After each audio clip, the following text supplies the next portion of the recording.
When designing a chemistry for a plate, you are looking for a specific matrix within that plate. And that matrix is made up of primary chrome carbides, which is the most cost-effective wear-resistant solution.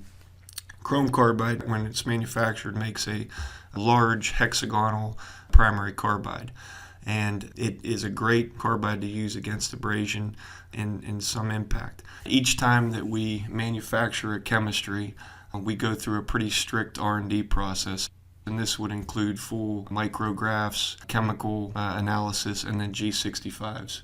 So we can see in between each one of the different chemistries what it produces. Chrome Weld 600, which is the dominant chrome carbide plate in our family of products, was an all-purpose chrome carbide plate, where we saw a need for a product that could take severe sliding abrasion, which was more aggressive than traditional chrome carbide's plate would meet. Sometimes in those types of applications, traditional chrome carbide can be defeated by particles getting into the matrix and starting to deteriorate the surface of the plate.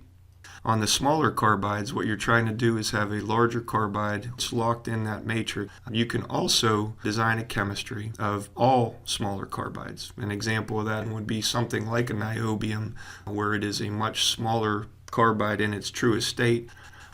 The reason we developed NB+, which is our niobium and chrome carbide plate, was to further enhance the plate for fine particle abrasion.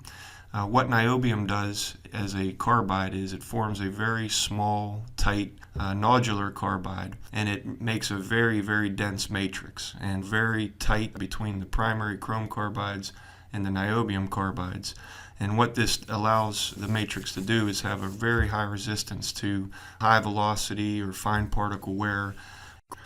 Chrome Weld titanium, or Ti, is designed for abrasion with impact, but not as abrasive resistant as traditional chrome carbide. What we do in the chemistry is reduce the amount of chrome and enhance the level of titanium.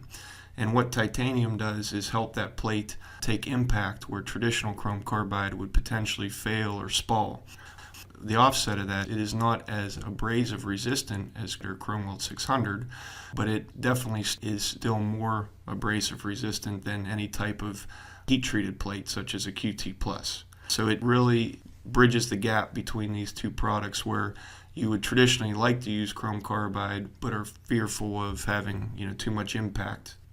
Complex carbide is just what it says. It's a chrome carbide plate. It has more than one primary carbide in the matrix.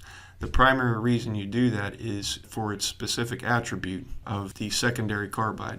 For example, in NB+, where we use niobium, it's specifically used because of its formation and its hardness to work in conjunction with the primary chrome carbide. And a plate that is deemed a complex carbide, more than even two, where you might have vanadium and tungsten. Typically, these are for very severe wear applications that also would include heat or some other type of factor. Basically, what you're looking at is to add these elements to lower the risk of failure based on any one of these secondary conditions other than just abrasion or impact.